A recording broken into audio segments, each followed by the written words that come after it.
घड्याळाचं एक वैशिष्ट्य आहे. घड्याळाचे सगळे काटे एकाच वेळी एकत्र येतात. ती वेळ असते 12. सध्या महाराष्ट्राच्या राजकारणात राष्ट्रवादीच्या घड्याळाचे काटे सुद्धा एकत्र येण्यासाठी वेगानं फिरू लागलेत.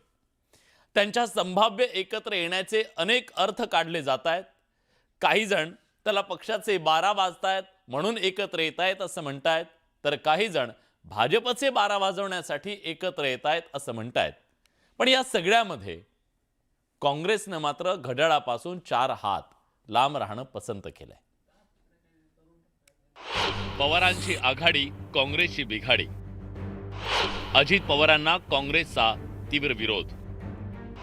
अन्यथा काँग्रेस पुण्यातही स्वबळावर. काँग्रेसच्या विरोधानं पवारांची कोंडी.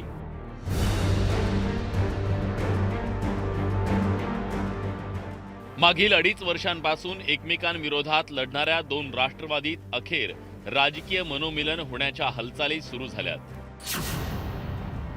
स्वतः खासदार सुप्रिया सुळे यांनी बुधवारी तसे स्पष्ट संकेत दिले. तू मैं थोडा घर में भी होता है यार, बायकोशी कधीतरी होतं ना भांडण, थोडंसं जातं, असं होतं या गोष्टी. त्यामुळे ह्या गोष्टी होत असतात. पण राजकारणामध्ये कधी कधी या गोष्टी कमी जास्त होत असतात. त्याच्यामुळे आपण सगळ्यांनीच समंजसपणाने आपल्या अंतरात्म्याला जे योग्य वाटतं ते आपल्यानी करावं. आणि ह्याच्यात कुठलीही विचारधारा कॉम्प्रोमाइज नाही, ह्याच्यात कुठलंही मोठं धोरण कॉम्प्रोमाइज नाही.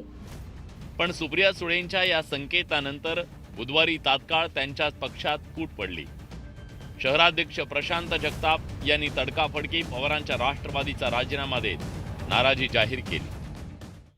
संविधानाच्या लढाईतली मधल्या काळातले आलेले सगळे संघर्ष हे डोळ्यासमोर ठेवून माझ्या पक्ष नेतृत्वाचा, माझ्या पक्षाचा, स्थानिक शहरातल्या सगळ्या नेत्यांचा, पदाधिकाऱ्यांचा, कार्यकर्त्यांचा सगळ्यांचा आदर ठेवत मी राष्ट्रवादी काँग्रेस पार्टी शरदचंद्रजी पवार पक्षाच्या पुणे शहर अध्यक्षपदाचा, प्राथमिक आणि क्रियाशील सदस्यपदाचा आज राजीनामा देऊन या ठिकाणी बाहेर पडत आहे. पण अजित पवारांच्या जवळकीला पक्षातच नव्हे तर मित्र पक्षांनी देखील विरोध सुरू केल्याचं दिसतंय. कारण शरद पवारांच्या राष्ट्रवादीनं अजित पवारांशी सलोखा साधायला सुरुवात केल्यानंतर काँग्रेसनं यावर तीव्र नाराजी व्यक्त केली. अजित पवार यांच्या सोबतचा आघाडीचा कोणताही प्रस्ताव नसल्याचं काँग्रेस प्रदेशाध्यक्ष हर्षवर्धन सपकाळांनी जाहीर केलं. तर पुण्यात दोन्ही राष्ट्रवादी एकत्र आल्यास काँग्रेस स्वतंत्र लढणार अशी भूमिका काँग्रेसचे नेते विजय वडेट्टीवारांनी स्पष्ट केली आहे. अजित पवारांसोबत सुद्धा काँग्रेस जाण्याची तयारीमध्ये आहे. तुमची परवानगी असणार? असाही प्रकारचा कुठलाही प्रस्ताव हा आलेला नाही आणि अशा कोणत्याही पक्षासोबत काँग्रेस पक्ष जाणार नाही. समीकरण खरं यावेळेस महानगरपालिका नगरपरिषदेच्या निवडणुकीमध्ये अनेक लोकांमध्ये संभ्रमासारखी अवस्था निर्माण झाली. कोण कुठे आहे कळायला मार्ग नाही.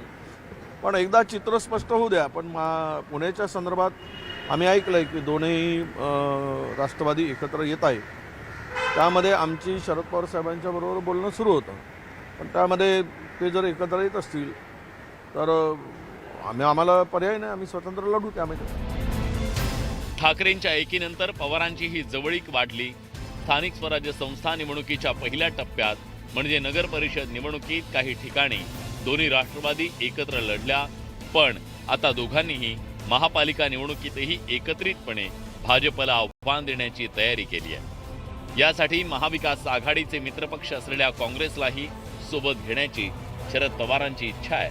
पण अजित पवारांना आता काँग्रेसनं विरोध केल्यानं पवार काँग्रेसचं मन वळवण्यात यशस्वी होतात का, की काँग्रेसशिवाय पवार काका पुतणे एकत्र लढतात हे पाहणं महत्त्वाचं ठरणार आहे. शरद जाधव, न्यूज 18 लोकमत, मुंबई.